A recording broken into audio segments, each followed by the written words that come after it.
Good morning, everyone. I'm Teresa Capetola, and welcome to an exciting panel. I am so thrilled to be here, and I'm so happy to be able to introduce this wonderful panel of women to you today. And our focus is on climate activism.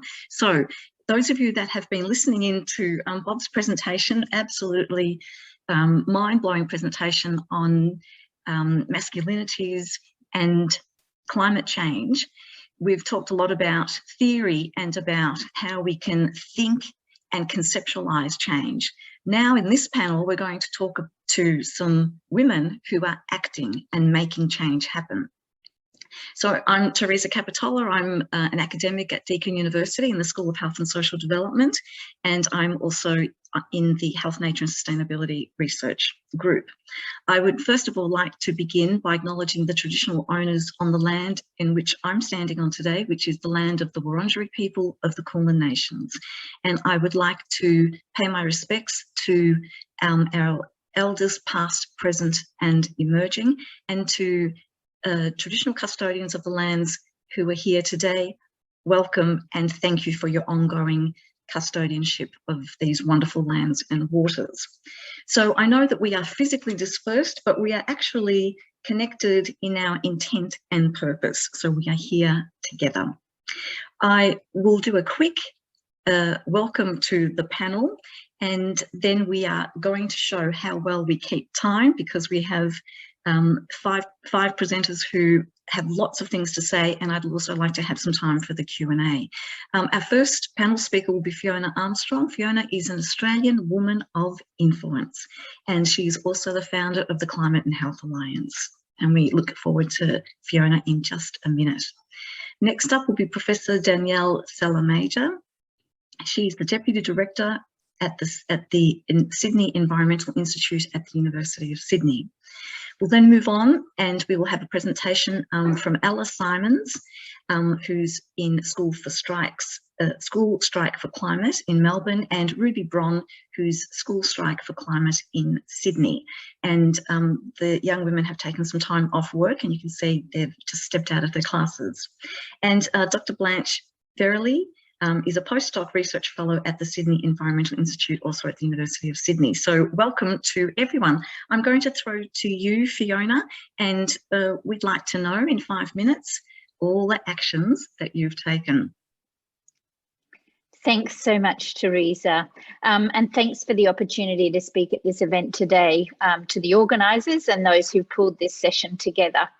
I'd like to begin by saying that we at Climate and Health Alliance recognise Aboriginal and Torres Strait Islander people as the traditional custodians of the land on which we live and work, and acknowledge that sovereignty of the land that we call Australia has never been ceded.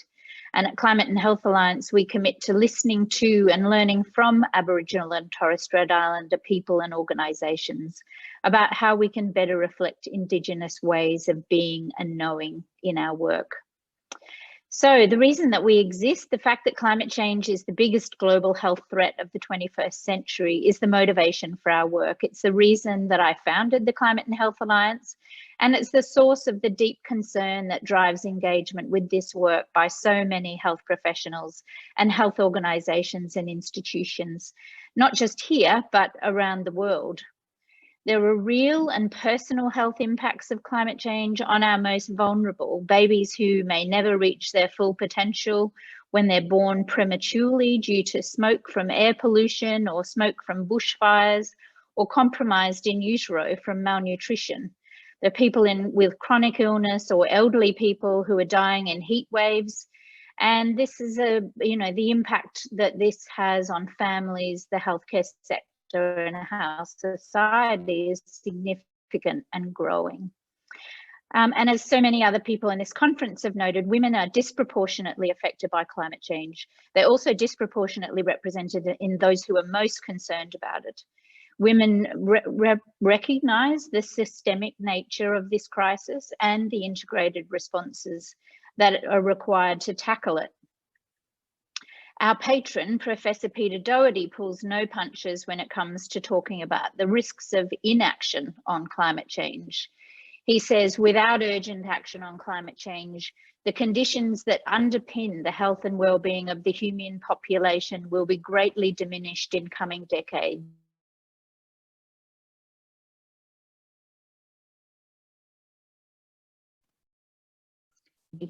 So a powerful motivation for action. And I'm just getting a message, my internet's unstable. Can you hear me? Yep, okay, thank you. We have such an opportunity to bring about change by engaging and mobilising the largest workforce in the country, in the largest sector. The health sector, health and social sector represents, employs around 1.5 million people. The sector is about 10% of GDP. So just imagine if every nurse was campaigning for climate action. There are hundreds of thousands of them in Australia and millions around the world, most of them women who can be part of leading solutions on climate change. So our mission at Climate and Health Alliance is to build a powerful health sector movement for climate action and sustainable healthcare. Our movement is growing. What began as an idea in 2010 is now a national movement, and Climate and Health Alliance is a respected and influential national peak body, supported by over 60 organisations as members. Our theory of change is that if the health sector leads on climate advocacy and solutions, decision makers will act because the community cares about health and trusts health voices. Our work is underpinned by 5 strategies. We work to activate health professionals as powerful advocates for change. We work to build public support for action by communicating climate health impacts and the health benefits of action. We advocate to decision makers for national and global action on the climate health emergency. We support the health sector to cut emissions and build climate health resilience. And we work to position our organisation as a leading national peak body in Australia. So some of the examples of the impact of our work are that we have spearheaded the development of policy through the development of the framework for a national strategy on climate health and wellbeing. This has been endorsed by over 50 health, social welfare and conservation groups and endorsed by the Australian Labor Party, the Greens and Independents. We regularly coordinate joint statements with health groups, including the bushfire smoke in the summer of 2019-2020 as a public health emergency, with that call becoming the dominating media story nationally, covered by Sunrise, The Today Show, ABC Radio, and across hundreds of Fairfax and News Limited outlets across the country. We're not only describing the problem, but we're also inspiring action by proposing solutions and describing how climate change, how climate action is a pathway to a healthy, regenerative and just world, and sharing that vision and ideas with decision makers. Just this year, we've produced 5 possible alternative futures for Australia and a policy roadmap on how to get to our preferred future. A healthy, regenerative and just future is the future we choose, and we invite you to help us fight for it. The sub-theme of this conference is inspiring action. So if you're inspired to take action, some of the ways that you can get involved in our work are to join the Climate and Health Alliance, join our Climate Health Champions Facebook group, sign up to one of the campaigns on our website, or donate to support our work. We rely on donations to lead this work, and we welcome your contribution. So it's my pleasure now to hand to Professor Danielle Celermajer, who's the Deputy Director of the Sydney Environment Institute. Over to you, Danielle. Thanks, Fiona, and hi, everyone. I want to commence by acknowledging that I am coming to you from the traditional lands and waters of the Dharawal people, unceded territories, and to pay my respects to elders past and present, and just to thank them for the care of country that has allowed me to live in this beautiful place in the rainforest on the south coast of New South Wales. So I think it's something of a testament both to the nature, the multi-dimensional nature of the challenges that we face around climate, but also to the type of inventiveness of the work that women do, that this panel is speaking about a very multi-dimensional approach to activism. And what I'm going to speak about in my very quick remarks is really at the interface of theory and practice. So I live in an intentional multi-species justice community on the south coast of New South Wales, and I am part of a multi-species justice collective at the University of Sydney and beyond. And we were directly fire affected in the Black Summer fires of 2019, 2020. So I am going to start by just reading a brief excerpt from this book, Summertime, which I wrote in the midst and in the wake of the fires, and then I'm going to reflect on why I'm reading what I'm reading. So the two beings who appear in this are Jimmy and Kate. Jimmy and Kate are or were pigs who are part of this community, and Kate was killed when she was evacuated to Cobargo on the 31st of December 2019. When we first brought Jimmy home, I wrote an article about his trauma and the gravity of his sadness. I wrote for the public and not just for myself, because I wanted there to be some record of what had happened to him and Katie, for them to not just disappear among the numbers, and for at least an intimation of the reality of the impact of these fires of the Anthropocene on beings other than humans to begin to enter our human consciousness. What I did not expect was the effect that Jimmy, or my attempt to portray him, would have on people who read about him. He provoked responses in the form of letters sent to me expressing people's grief and anger over what he and others like him had experienced, wanting to know how he was, requesting updates, asking to come to visit him. 2 women asked me to seek his permission to start giving him remote Reiki. Another sent a box with bottles of rescue remedy and other healing treatments. Another sent homeopathic medicines. Someone gifted him a session with a psychic healer. Others advised me on supplements to give him, charcoal to soak up the toxins, vitamin C, probiotics, barley broth, corn silk. The care his story engendered took Elle and me aback. It also took us right back to the form of the life we had imagined we were creating when we moved to this place, because that life was overwhelmed by the fires. Here was care organised around neither species distinctions nor around the idea of the individual. The fire's path knew no boundaries, and although we humans certainly provided ourselves far more protection against its ravages than we did for other Earth beings, perhaps in the end our experience of the fire also burnt through some of the borders that we perennially place around ourselves.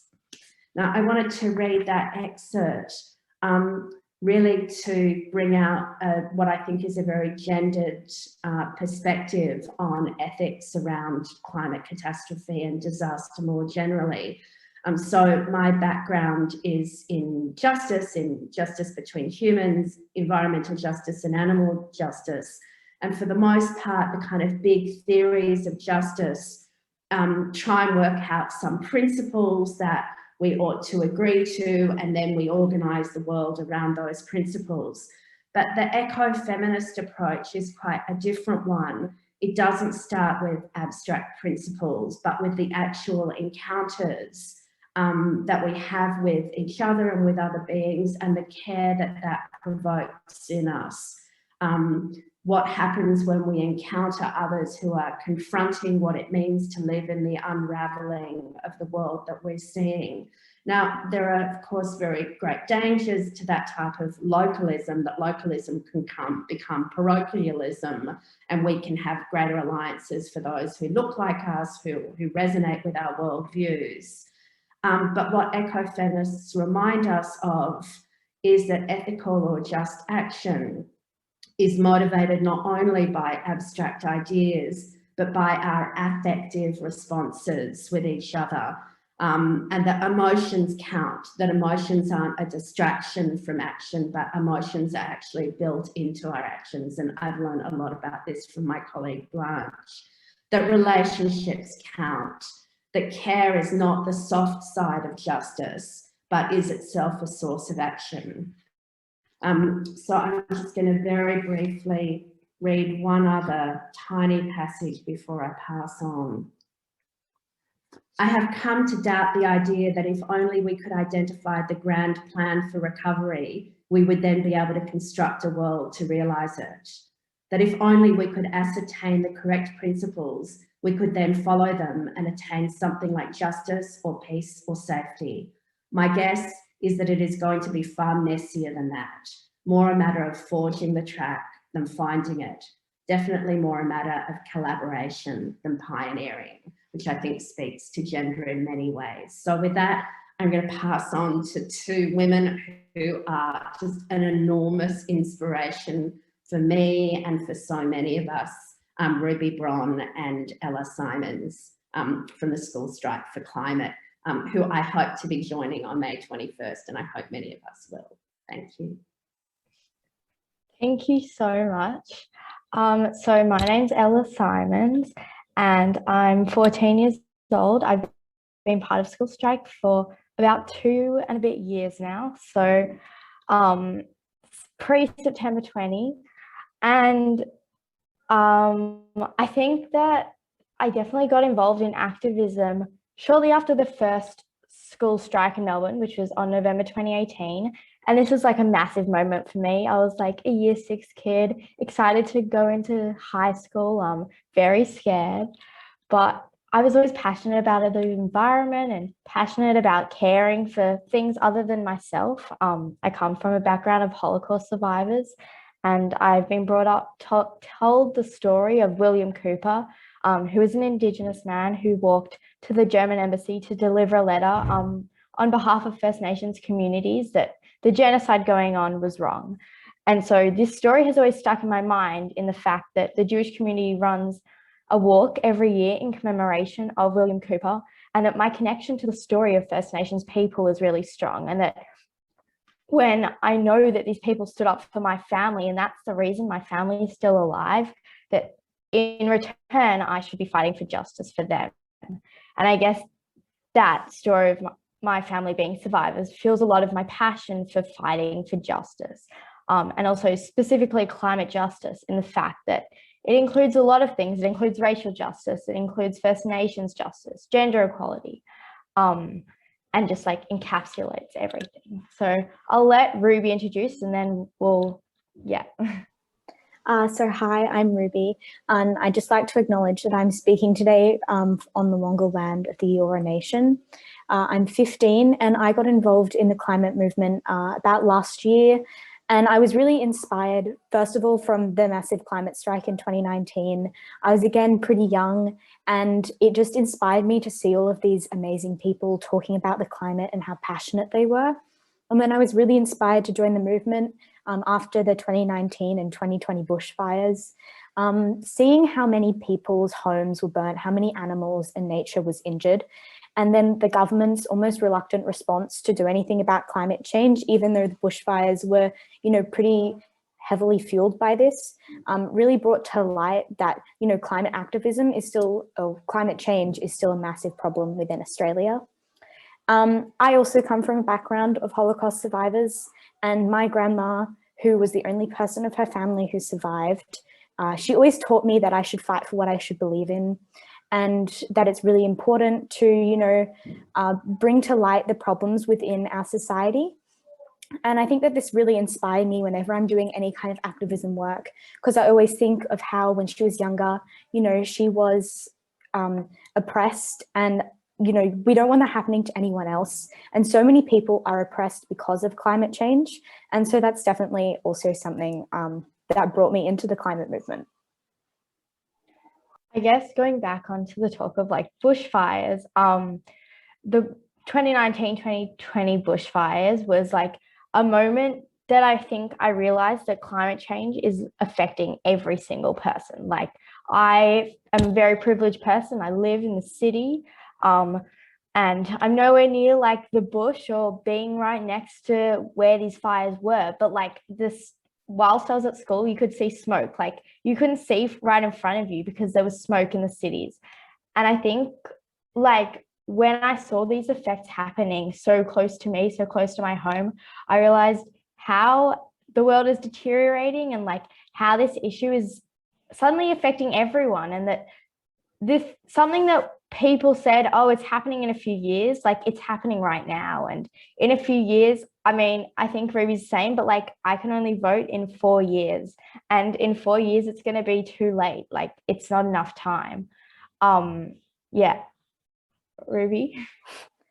Yeah, and I think the bushfires was really what brought a lot of people in Australia to light about, like, you know, what was happening. And since then, only more people have been, you know, aware of the government's, you know, consistent funding of fossil fuels. I mean, the federal budget was released yesterday or Monday, and there's so much money going into fossil fuels, and we are the #1 exporter of coal, and we have one of the worst CO2 emissions per capita.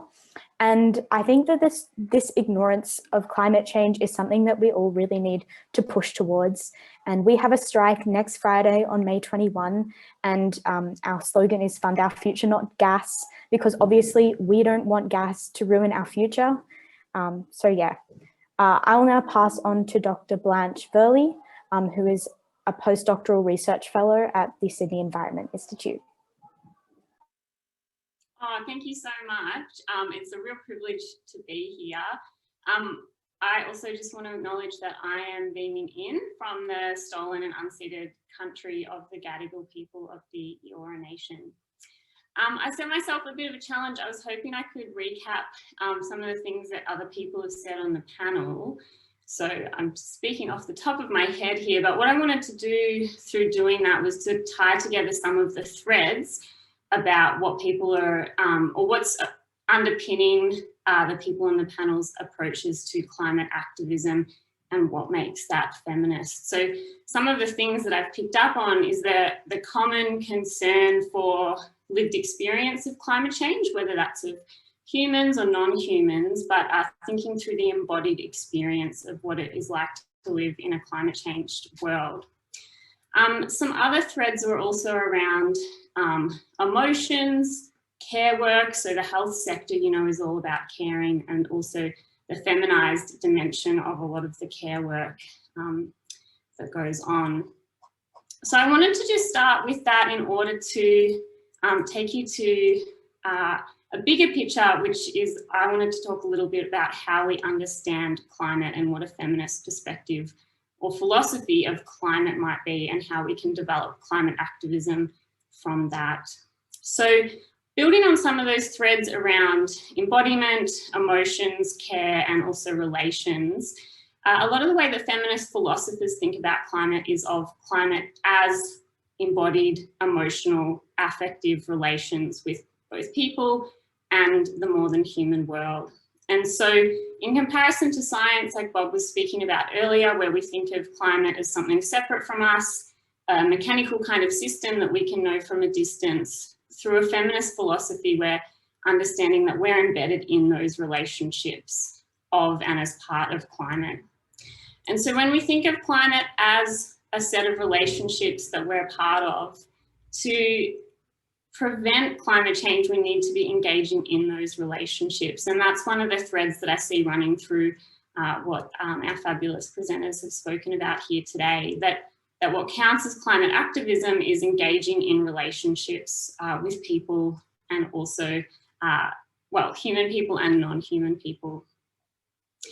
And so to be engaging in feminist climate activism, to me, is to be engaging in caring relationships. And what I love about what Alla and Ruby were saying is that kind of feminist climate activism is not just about the interpersonal relationships, but it's also about looking at the structural dimensions of that generate patterns and regimes of relationships as well, and how we can intervene in those bigger picture structures. And so I also wanted to, this is a second thread just to pick up on, is talking about climate action and social justice, and how sometimes those are positioned as different spheres of action.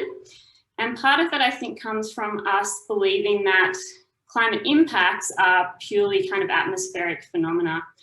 But when we look at how climate changes actually affect people and places, the impacts that occur are things like a loss of a sense of security or a sense of place, or changes in people's interpersonal relationships.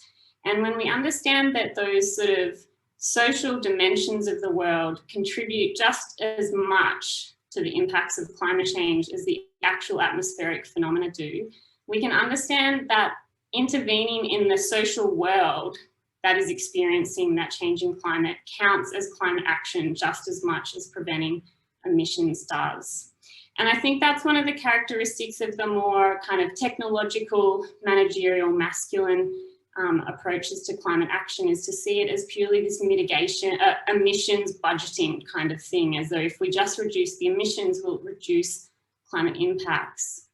But we could reduce all the emissions but create a really unequal world and have a similar sort of set of climate impacts. So one point that I wanted to make was that engaging in social justice action or activism it counts towards climate action just as much. But ideally we can do both. And that's what's really exciting about the School Strike for Climate movement. And I think it's indicative that that movement has framed itself around climate justice so prominently, and that is partly because it's led in a lot of places all around the world by young women. At the moment, I'm curating a special issue of research on the School Strike for Climate, and some of the research that I'm seeing coming out of that is talking about how the young women leading this movement are consistently connecting climate change and climate action to other social movements like the Me Too movement, Black Lives Matter, and immigration issues and those sorts of social issues as well. And so that's really, I think, invigorated the climate movement. And I think it's really about time as well, because as Bob mentioned earlier today, for a long time, environmental activism has really been led or been framed to have been led by pretty well-off white men. I think the last thing I wanted to pick up on was just thinking about different people's experiences of climate action as well. And I'd love to hear Ella and Ruby's reflections on these thoughts after too. So as climate activists, the positions that we hold in society as gendered and racialized people, etc., affects how we can engage in climate action and the ways that people respond to us as well. So for example, we've seen a lot of, violent language and threats made against people like Greta Thunberg, and that's a gendered response as well. Equally, we've seen activists of colour like Vanessa Nakate have, been disregarded by the media or broader sorts of forms of recognition because of racism. At the same time, and this is something I'm really interested in hearing your perspectives on, Ella and Ruby, the School Strike for Climate movement has often been framed as giving up education as a sacrifice, that students really care about their education, and it's because they care so much that they're taking a day off school. I'm interested in how that might be something that's more accessible to young women as a discourse to inhabit and a narrative to push that, these days it's common to think of girls as good students and boys as more likely to be delinquent. And so I wonder how that kind of experience that you have of the pushback from politicians and parents in schools saying, no, you should stay in school. I'm interested in how that might be a gendered experience as well. One thing I was asked to do was to provide a call to action. I don't have a really easy takeaway, sort of go home and buy a solar panel or something like that. Not that that's always easy to do either. But I've got 3 things for people to take away. One would be to consider how the climate action that we're already engaging in can be made more inclusive, democratic, feminist, and anti-racist. And by that I mean doing that not as just the end goal, but as the means through which we engage in our action, making sure that all people and all voices are included as we engage in that activism. The second would be considering how the social justice efforts that we're engaging in could be connected to climate action. And the third is a bit more abstract, but requires you to kind of engage in your lived world, but thinking through how the relationships that you're situated in and that you participate in how you could intervene in them in ways that contributes to climate justice action. So I'm going to leave it there. Thanks so much for listening, and yeah, really interested in the Q&A. Thanks so much, Blanche. That's wonderful. So we've got about 8 minutes for questions, and we also, the panel can ask each other questions. I'm sure that you have questions for each other. Blanche, you've already asked quite a few to Ruby and to Ella. We do have one question at the moment, and I'm wondering if anyone would like to perhaps pick up on this question. It's a very specific question. So the question has been asked by one of the attendees about the link between abolitionist feminism and environmental justice.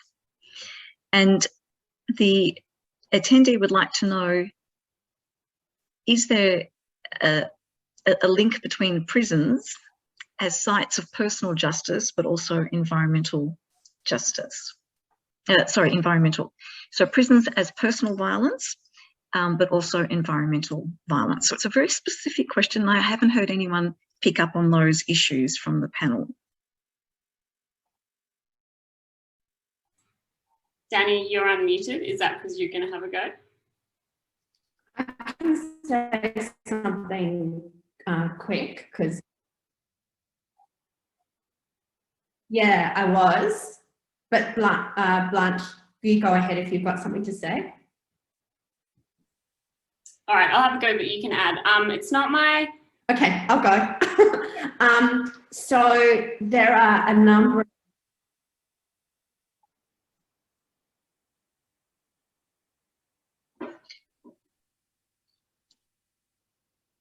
So we're having some trouble with the internet. Danielle, I don't know if you can hear us, but we're having some trouble hearing you. And perhaps this is an opportunity where we can address that particular question on the conference website, because I think it's a very specific question. So I'm sorry, Danielle, that we can't get to hear from you. I will move to the next question, which speaks to the issues that have been spoken about on the panel. Given that there are intersections between climate justice and other justices, like racial justice and gender justice, how do we as activists focus on what we're good at without skimming over the centrality of other movements? Can I speak on this? I think that a lot of us, or like as an activist, I talk about the connection between these movements, and also saying climate justice over climate action or a climate crisis, because this really is an issue of justice and that people are treated unfairly, that as the issues are connected, we need to work on them all together. They need to be going forward at the same rate and at the same path, because to like reach a better world and to fight these issues, we need all the different things, and we need people from different communities working on the things they're good at, whilst also pushing our own boundaries. And I think I can speak for myself that I've definitely found myself in a position where sometimes I don't know exactly what to say, or I don't know how to go around an issue, but like you have to learn, and you're not going to be good at everything. So, I mean, I'm only 14, but like all that I can say is that you're going to learn, and you have to try do the things that are really hard, but also know what you're good at, and you can focus on what you're good at, and also educate and teach other people those things so that we can grow a wider movement of strong and sustainable activists who are clever and who know how to organize and who know to run workshops and who know how to educate. Awesome. Thanks so much. I know Fiona would like to comment. Well, just quickly to say, you know, what we can do as activists is to really work actively on collaboration. So I think that the climate movement in Australia is getting better at that. And I think, you know, in practice, it can be as simple as picking up the phone to someone who's working in another organisation on a similar issue and share what you're doing, find out what they're doing. I mean, inevitably you learn from one another, and I really encourage my team always to be, you know, not just communicating with our colleagues via email where you learn a little bit, but to pick up the phone and actually talk to people. And through conversations, so many things can happen. We learn much more about the nuances of one another's work by doing that, and you know, we're then able to bring those perspectives in a much more authentic way into our work. So that would be my advice.